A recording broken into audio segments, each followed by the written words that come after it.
Hi, guys. We are getting ready for our next chapter of Poison in the Colony. With gratitude to Viking and Penguin House Publishing. I appreciate them allowing me to read online. And let's get ready for chapter 7. April 1619. Bermuda Eason. That is no way to bait a fish hook. I snatched the hook and the wiggler from him and stabbed the wiggler firmly onto the hook. Bermuda grimaces. His sandy blonde curls stick out from under his cap. You're worse than my little sister, I say, and hand the hook back to him. He casts it into the river. Mom says I better catch something good today, Bermuda mumbles, or our corn is almost gone. Ours too, I say. The natives call March the hungry month, but for us sometimes April is even hungrier as we wait for the first spring ships to arrive with new stores. We are at our favorite fishing spot at Glass House Point, where the land juts out into the river and the water ripples by, making a swishing sound. There is a lightness to the day. We are officially done with 2 years of Captain Argall as our governor. He will go back to England on the first supply ship to stand trial for the many accusations by colonists against him. Our new governor, once again, is Sir George Yeardley, who has always been a fair man. A great blue heron lands on a rock nearby, then, standing on one leg, looks at us. We're not sharing with you, Bermuda tells the bird. And with that, the heron flies off. Want to skip rocks? Bermuda asks. Sure, I say. We can hold our fishing sticks with one hand and throw with the other. It makes sense that Bermuda and I would be friends. We were both born in the New World when it was first being settled by the English. Bermuda was born on the island he was named after when his ship was marooned there in 1609. He is a little younger than I, though sometimes he seems a lot younger. Maybe it's true what my mother says whenever I'm too bossy, that I am approaching my teen years faster than other girls my age. Also, Bermuda and I are both children of commoners, but our parents are well respected because they have been here for so long.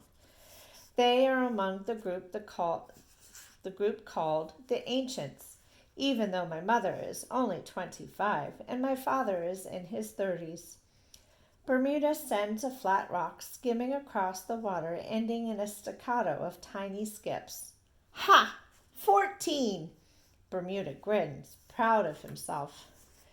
How could you even count those? They were so fast, I say. But it is clear he has won the contest. I have only been able to get 6 skips, no matter how perfect a skipping rock I find. It's about the only thing Bermuda does better than I do, which is why he always wants to play. Suddenly, there are rocks plopping into the water, rocks neither Bermuda nor I have thrown. I turn toward the trees to see where they are coming from, and one hits me squarely in the forehead. Ow! I cry. There is blood on my hand when I touch my face. Charles, get yourself gone, Bermuda shouts. He aims a large rock and throws it hard. I see the back of Charles's waistcoat as he scrambles off between the trees. That stupid boy, Bermuda says. He peers at my face. It's not bleeding very much. I'll be fine, I say. It feels good to have Bermuda sticking up for me. I wish he would figure out it was sickness that killed his mother, not anything your mom did, Bermuda says. I wish he'd moved to one of the plantations, I say. Bermuda hands me my fishing stick, which I dropped when I got hit. I'll race you home after we catch our fish, I say. He rolls his eyes. Nobody beats me in foot races, not even the older children who arrive from Europe. But we don't race home. We walk back as the sun dips behind the trees, knowing our mothers will want us for chores and knowing they will both be disappointed that we didn't catch anything. As we pass the old glass house, Bermuda insists on looking inside. Sometimes this is where the German and Polish craftsmen come to sit and drink their ale. But there is no one here today. All is quiet, with only the ghosts of the men who worked here when the colony first began and glassmaking was one of the industries. Can't you just see it? Bermuda asks, his voice full of wonder. A fire in the furnace so hot it melts sand. Me running back and forth. More wood, Bermuda! More wood, I say! My boss is yelling at me. Blow the bellows, Bermuda! Keep that fire hot! He pretends to pump a large bellows. Then, when I'm older, they'll teach me to make the glass. I'll have my long rod and the melted glass, and I'll blow and I'll blow. He blows on his imaginary rod. Look, I've made a wine flask. Very nice, I say, playing along, seeing his clear green flask in my mind's eye. Bermuda is quiet, looking around at the dusty glass house, the tattered roof, the cold furnaces, the shards of broken glass on the floor. They'll start it up again someday, he says. I know they will. It's been almost 10 years since they've tried to make glass, I say. It didn't work. Why would they try again?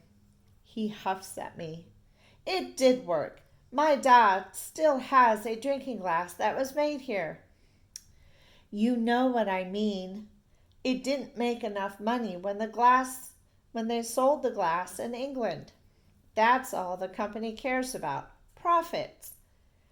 Our colony is owned by the Virginia Company of London. Their main mission is to make a profit from Jamestown for their shareholders and investors, either from something we can find, like the gold they were first hoping for, or from something we can produce here to be sold in England. Bermuda frowns, and I suddenly feel bad for dashing his dreams. Maybe someday you can sail to England and become an apprentice to a glassblower there, I suggest. No, he says, I want to do it here. He marches ahead of me up the hill. I am tempted to continue arguing with him, but for his sake, I decide to keep my mouth shut. When we are almost to the fort, Cecily comes running to meet us. Ginny, I've been looking all over for you, she says. She is out of breath. Her blonde hair has strayed in wisps from her bonnet, and her cheeks are bright red. She is one of several girls of marriageable age who always wants to know where Samuel is, what he has said about them, what color eyes he likes in a girl, and all kinds of other silly questions that I could do without. What do you need, Cecily? I ask, bracing myself for yet another silly question. It's Samuel. His leg. He's asking for you. He says he's dying. She blurts out.